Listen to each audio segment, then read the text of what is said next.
Hi everyone, Fox from Fox and Kit Woodworks and Fox Den Videos.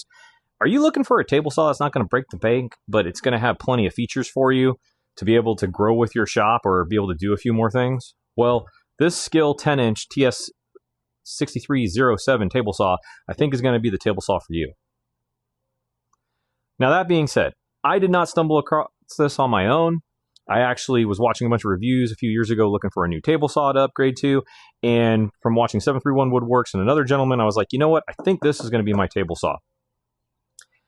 At the time, I was trying to find something that was still a job site saw, something that was, collapsible, I could put on a base, but also small enough to fit in my garage, since I typically work either in the garage or out here in the driveway. I really wanted a cabinetry saw or even one of the deltas or a saw stop, but those were just too pricey, and it just didn't quite fit what I was doing at the time. However, when I saw this from those reviews, it hit all the things I was looking for. One, it's small, it's collapsible, it can be stored up on a shelf. It can be, the legs extended out, put on one of these bases, and be rolled in and out of the shop. Also, it's got plenty of power, a full 10-inch blade, allowing you to do cuts of 4 inches. At 90 degrees. And it also comes with a lot of features that some of the other more expensive table saws come with. And I'm going to go over those features right now, and then I'm going to give you some close-ups and show you how they work. But first off, the biggest thing that sold me on this, besides the power, is the fact that it has this rack and pinion fence. My old Ryobi had just your normal fence that is the squeeze fence, and it just never quite lined up correctly and kept things square. But with this rack and pinion, things stay nice and square once you set them. You always still want to check and adjust things, but it's really simple to operate. There's a little lever here that locks it and unlocks it. Once it's unlocked, you can make your fine adjustments, get right where you want, lock it down, and make your cut.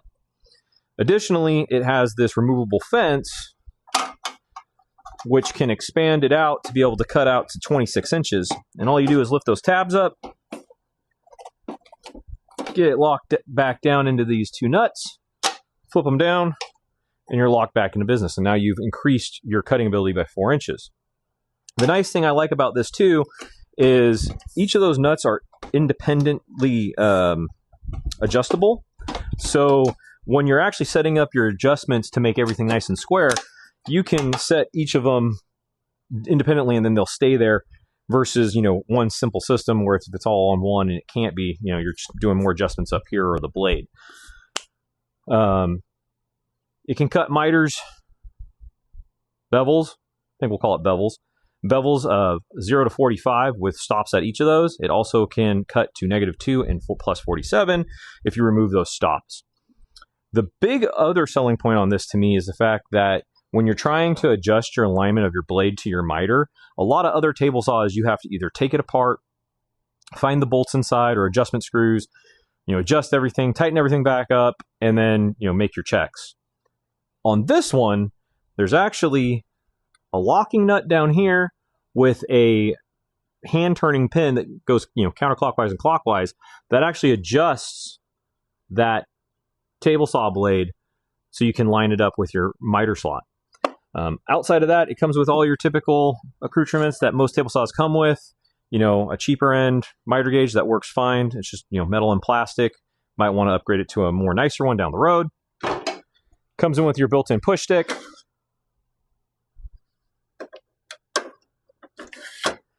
And one of the nice safety features it does have is that, and I'm going to go ahead and turn it on for you.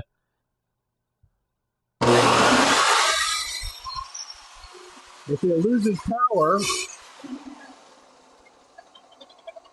let's say you pop a circuit or gets plug pulled by someone walking by and you plug it back in, it doesn't turn back on. So a nice safety feature there, especially since I got two little ones, kit 1 and kit 2 coming out here, and I typically shut everything down, but just in case, if it did happen, it wouldn't just kick back on and maybe cut someone, including myself. So anyways, I'm going to go ahead and start cutting some wood and just showing you how it works. And then we'll go over the features more in detail.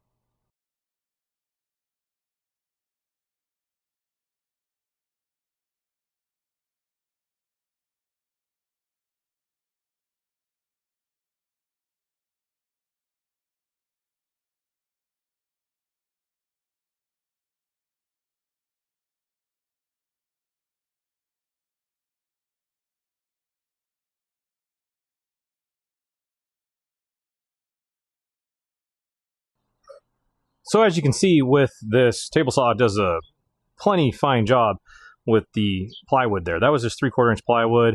It goes through it just like butter. I did put a newer blade on it recently, a CMT blade, which has really helped out.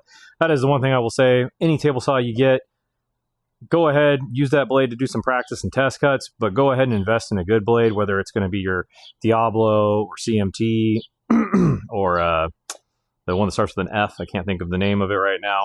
Forest, maybe that's it. But anyways, yeah, this table saw has done great for me. I've done plywood through it. I've done big sheets through it. I've done hardwoods, including walnut. One of the projects I worked on was my grandma's urn and my friend's urn, and those were cut with hickory and walnut, and I used this table saw for all the cuts on it. And I'll post some pictures in there so you guys can see, the fine detail work I did on those. And it worked great. So anyways, let me go ahead and bring you over here on this side, and I'm going to go behind the camera and kind of talk about some of those features. Okay, now that you're on the operator side of this table saw, as you can see, kind of standard for most table saws, I did add this rolling rack for it and just put a sheet of plywood in the bottom. That way I could use it as storage. I would highly suggest doing something similar, but let's get on to the table saw. So here is the 10-inch TS6307 table saw. As I said, here is your height adjustment for your blade itself. Crank it up, it goes up, it goes down. This is your adjustment lever for your bevel cuts. Now, the only thing I wish this did have is maybe like a rack and pinion style for it, just because you have to unlock it and then manually adjust to the point. It doesn't have stopping points for these. You can adjust it to make sure all your measurements are good on it, but it would be really nice to have that. This is your rack and pinion here. If you come along over to the side, right over here, this is that locking lever that's unlocked. Come back over to the rack and pinion, and that's how you can adjust it, and then lock it back in place. Like I said, you got a push stick right here, your on and off button right here. What I really like about this is that, it has a very easy on here, but also you can just kind of bump it with your knee or your hand to turn it off. As we come around to this side, there's where your power cable is, your miter holder, which I don't use. I just have it on the back of the base of this stand.